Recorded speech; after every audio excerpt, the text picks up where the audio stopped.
I became a Unitarian Universalist after I first became a Sierra Club member. After I first took my very first hike in the woods. Now, on that particular hike, it involved some skinny dipping in a creek and dancing with butterflies. That's not the hikes I'm going to talk about today. What I'm going to talk about is some very special creatures of the world that I encountered on my many hikes throughout this country. Those creatures, of course, being trees. And I call them creatures, not plants, because to me they are as alive and animated as anything on 4 legs or 2. What I'm going to tell you, what I'm going to share with you today, is a piece of the journey of my own life towards spiritual understanding, towards reclaiming the notion of faith after having left the religion of my youth, and in so doing, tossing out all of the language and all of the dogma and all of the words and things that made up the structure of this organized religion. I began that journey in a place and time in my life where I discovered that I needed to be in a faith community, but without any notion of how to be in that community anymore, because it had been years since I had walked across the threshold of a church or a synagogue or a temple or anything that remotely looked like an organized community of faith. But I was a person in need. I was struggling with the very ordinary things of life. The ups and downs, the disappointments and the sorrows and the losses. And I needed to have conversation. That trip to that particular creek was an absolute running away from all of those things that were troubling my life. It was a habit that I had formed in childhood that whenever things got tough, I'd run to the woods. But it had been a very long time since I had engaged in that, because I was a woman, a professional woman, a career woman, married to a advertising executive, and very much involved in providing, doing dinner parties and social events, and the social community that was so far removed from those childhood woods. And I just by chance escaped to the woods because I was staying in a little bed and breakfast outside of Highlands, North Carolina. And the woman who was the operator of that little quaint little place got enough of my moping around and sort of grabbed me up by my kids one day and said, "Come on, we're going to go for a walk." And we ended up in the woods. That was the first of many hikes that I would take in the coming months. And in my naivete and my stupidity, there were many hikes that I took by myself, wearing nothing more than something like Ked's tennis shoes, not even carrying a bottle of water. I mean, how I survived that is anyone else's business. But there was a healing that was happening in those excursions that led me to being here today. It was a reshaping of how I could make sense of the world, my place in the world, and how to be in community with others who were on similar journeys of trying to figure it all out. The stories I'm going to share with you today are the result of many hikes, some by myself, later with others, and the trees that I met that became part of that meditation towards understanding.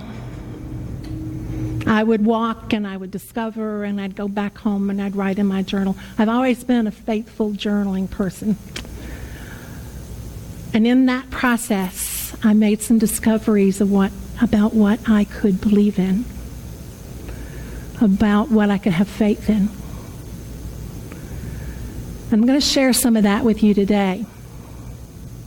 The one piece I'm going to share here with you real quick about Unitarian Universalism and how I got there is that I was involved with the Sierra Club, and I traveled all over the country going to chapter meetings, and invariably, at least 75% of the time, those Sierra Club meetings were in Unitarian Universalist fellowships. And I would always encounter, either written on the walls or in the sign above the door or in a hymnal that I picked up, the principles of Unitarian Universalism, all of which resonated with who I am. At that particular time, it wasn't always an understanding of how much it resonated and where all that came from.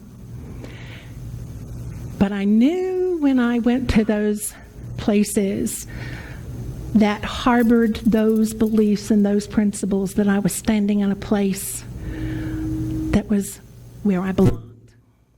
And one of the principles that resonated most strongly with me in the earlier part of my jungle was that search for truth and meaning, that individual search for truth and meaning, because that was the early journey and has been my constant journey in the process.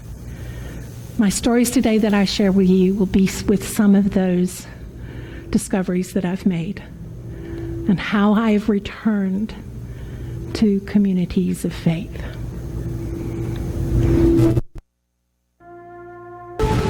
Now, in all honesty, when I first encountered the tree, I really didn't understand what was going on with her.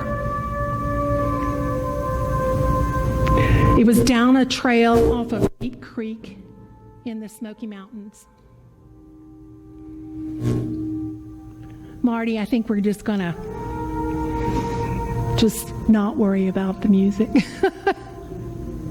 It was a nice idea. Go ahead and turn it off. I had this notion that we were going to have this beautiful melodic flute music playing in the background here. And maybe another time we'll do that, but we got to work out the quirks. But anyway, let me tell you about this tree. When I first saw this tree, I was on one of those solo hikes of mine. It was off of Deep Creek, which goes up a trail that leads out of Bryson City and up to Klingman's Dome in the Smokies. Now, it would be a long time before I made those two connections. But in my early days, I discovered this trail, and it was beautiful. It went right along Deep Creek and right up on into, this beautiful forested area. I did by that time have hiking boots. And I did carry a water bottle with me and some snacks. And I did have a trail map. But I discovered her because the trail led away from the creek, and I was really wanting to be sitting out on the rocks in that creek, and all of a sudden it led me away. And there was this berm between me and the creek, and I couldn't get there. Now, If you've ever done any hiking in the Smokies, you will recognize the old forest roads, the logging roads, where back in the early 20th century, they completely deforested the Appalachian Mountains. I think that was all there was left was about 20% of the trees when they got finished. But there are remnants of that place in history all throughout the Smokies. And in many places, those roadbeds have been, or either become trails, or they are, have been reclaimed by the forest around them. But you can tell them because there are these winding, sort of paved areas where trees and everything is growing. In this particular situation, though, there was this berm that I thought was at first a forest trail. It was one of those old logging roads. But it maintained a constant height, right at about my shoulder, for about, 130 feet, 130, 150 feet. This was a long, long berm that was actually a tree. And I didn't realize that until about my second or third trip down that hike, that trail. And I discovered in my attempts once again to get back over to the creek that this was not wide like the typical road beds, because I had just kind of gotten off the trail and I was going to climb over that thing and get back over to the creek and sit out on a rock someplace. And what I discovered was it was only about 4 or 5 feet wide. It maintained that constant height all the way down its length. And it was teeming with life. This old grandmother of a time gone by, and how she came to be laying there, I have no idea whether she was cut or whether she fell. But she was the remnant of what that forest used to be. And there was a part of me that grieved her loss and grieved the loss of all the trees that were felled that used to stand around her. I went through a grieving process on that. But then there was also this discovery process of all these trees growing up out of her back. Hemlocks and dogwoods and pine trees and elms and all of these trees were growing right up out of her spine. And all at their feet were these ferns. Depending upon the season, it was ferns, it was fungi, it was all this wildlife of wildflowers and beauty just all growing along her length. And there were wild critters of all description. Rabbits and squirrels and chipmunks and snakes and spiders and ants and beetles and all kinds of other things growing in her nooks and crannies. As my understanding of the workings of a forest grew, I came to understand that she was in herself an ecosystem. She was a world self, and she welcomed everything, animal or plant, to join in that community. It didn't matter what species or what variety. She welcomed them. Many years down the road, in writing about her and in talking about her, either as an environmentalist or as a minister speaking in fellowships, I talked about her. She actually was the narrative for a couple of funerals that I did. She was just the rich story of life. And I came to understand that if I learned to live like her, giving life, if I could come to the end of my days be continuing to nurture life, then I would have lived a life as full as hers. And so there is many times in my life where I've asked myself that question when I've gone back to thinking about her.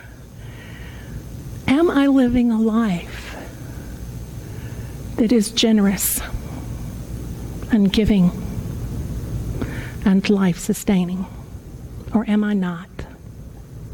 And I would like to say that there are, most of the time I was, but I can't say that.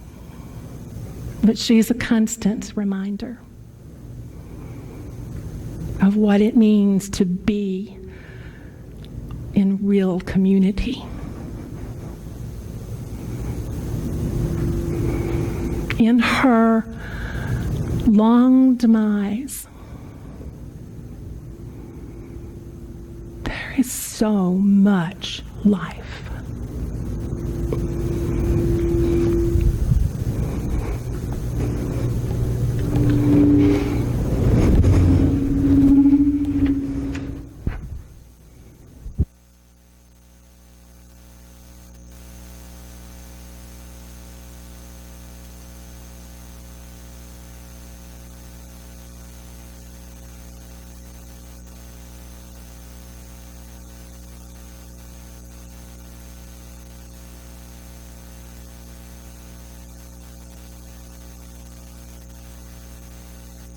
As we will never know it.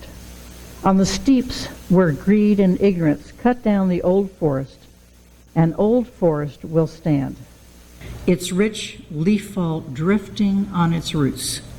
The veins of forgotten springs will have opened, and families will be singing in the fields.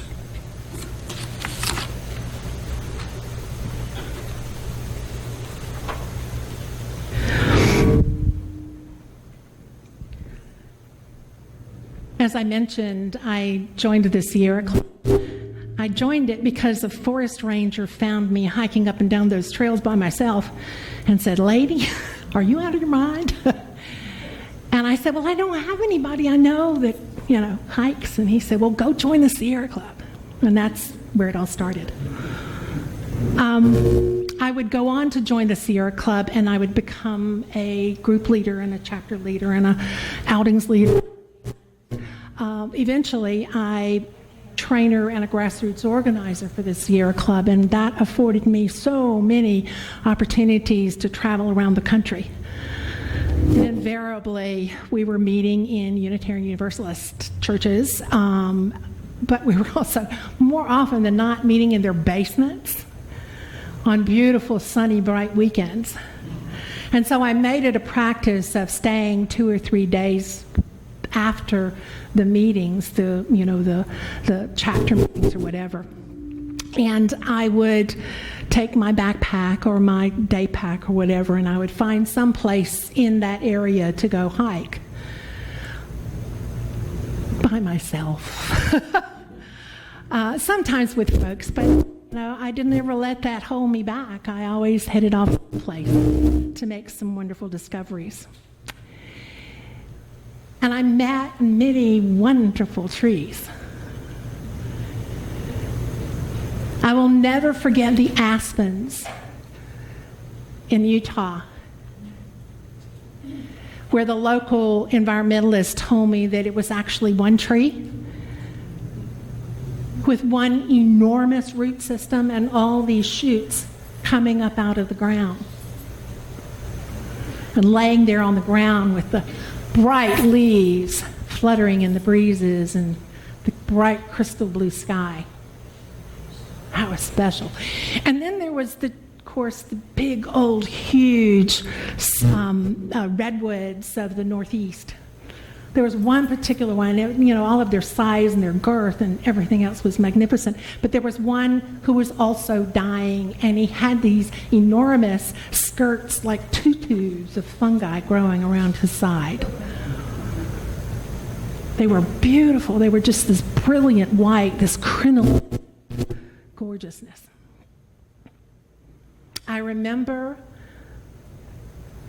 making snow angels in the bright yellow tree leaves of a ginkgo stand, where they fall all at one time. In a matter of minutes, all these bright, brilliant yellow leaves, like a snowstorm.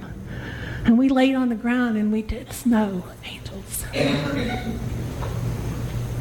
I remember spending a time sitting on the rock beside this creek on Isle Royal in Lake Superior, with this enormous old tree, and I don't even remember what kind it was. But it had so tenaciously wrapped its roots around these boulders as the lake had washed away the soil. And it was gnarly and growing up, but man, it was holding on for life and for survival. And I sat there for a very long time on that very cold rock and thought about those roots. There was still ice growing in Lake Superior at the time, so I was kind of freezing. But the tree that I want to tell you about that is so special is so insignificant to all of these. It was in the city of Philadelphia. It was rich with greenery, rich with lots of landscaped parks with magnificent trees. And this one particular tree, though, was growing up in the cracks of the streets of Philadelphia. It was in the middle of December. Snow kind of blanketed everything. It's when Philly was kind of pretty downtown. And all the Christmas trees were in the department store lights and, in the department store windows. And our office at the time at the regional office was in Philadelphia. And I was going home from work one day, and I was sitting on the bench waiting for the bus to come.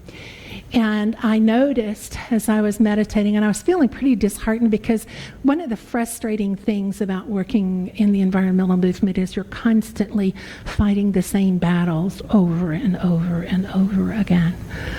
Never more true than in today's day and time. But I remember at the time I was feeling particularly disheartened with the fight. And I was sitting there on this bench waiting for the bus, and I looked down, and there was this scraggly little green pine tree forcing its way up in the cracks. And I realized, gosh, you have to have some kind of tenacity, some kind of hunger to live, to find purpose in so inhospitable a place. But that little tree was growing. It was scraggly and skinny, and it was reaching for the sky. I've meditated on that little tree. And many times when I have felt discouraged and disheartened. And I've written about her in my journals because she was not going to give up. She had some pretty stiff obstacles, but she wasn't going to give up. She was going to reach for that sun. She was going to find purpose and find life in that spot where she was planted. And I was reminded so many times that we can't give up in this life. Wherever we are planted, life calls on us to reach for the sun. Calls on us to live. In spite of the obstacles and the environment that we live in, life calls to us to dig in deep and to reach for the sky.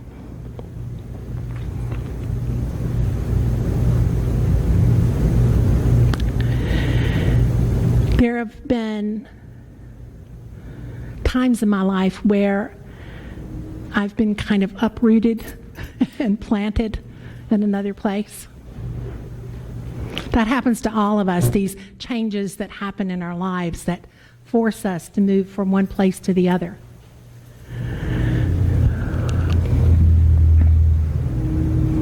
Life calls on us to grow in that new place, to dig in our roots, and to reach for the sun. Life calls on us to live.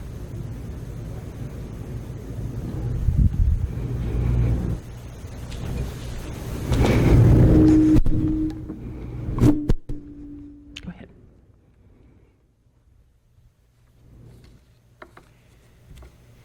Memory, native to this valley, will spread over it like a grove, and memory will grow into legend, legend into song, song into sacrament.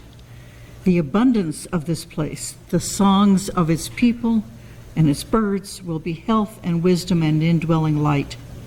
This is no paradisal dream. Its hardship is its reality.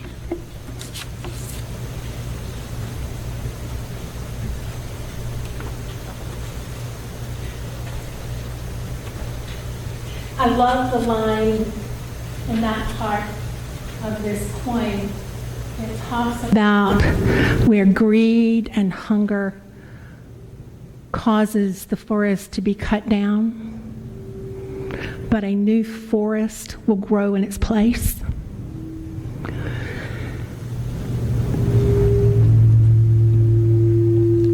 Throughout my work in the environmental movement, as I said, it was often easy to kind of give up, to feel disheartened. But I would always be reminded that the earth doesn't give up. Where there were old growth forests in the Smokies now, there is a new forest that is suffering the onslaughts of humanity still, but it continues to grow. I watched a video one time. It was Julia Roberts narrating as Mother Earth. And essentially what she says is, you can care about me or not, but I'm going to go on. I lived 4.5 billion years before you ever showed up, and I'm going to live a long time after you. One of the things that I often did was I bemoaned the loss of all of the species of plants and animals that we as human beings have destroyed. But the thing I learned is that, it may not look like that magical place that it was before we got here, but it is going to be just as magical and incredible after we are gone. Because Mother Nature is always evolving. And species that it may never have imagined will be created long after we're gone. We have a choice of whether or not we are going to evolve. I have a bug. It's swarming around my face. We can evolve or we can't. It's just up to us. We can feed life. We can reach for life. And we can roll with it. Whether those things that buffer us about are man-made or nature-made or whatever, we can evolve. And we can make the choice or not, whether or not we're going to be here when she continues to grow. And that's a choice that we make individually. We can't make the choice for anybody else. But as Unitarian Universalists, we are called upon to evolve, to constantly embark in each new day on that journey towards growth, towards connection to life, towards faith in something that is larger than ourselves. That's the thing that replaced the faith in that sort of deity that I was expected to bow down to. I learned to have faith in that thing that is so much larger than any of us can imagine. That faith in life continuing. And we can make choices about how we live in that space. No matter what drives you on that journey, whether it is hiking up and down trails, whether it is sequestered in the ancient tomes of spiritual wisdom, whether it's coming to some intellectual understanding of just how things work. We are called upon to engage. We're called upon to be hungry for that thing that this life has to feed us, and to feed life into being, and to always, always be growing towards the light. Amen.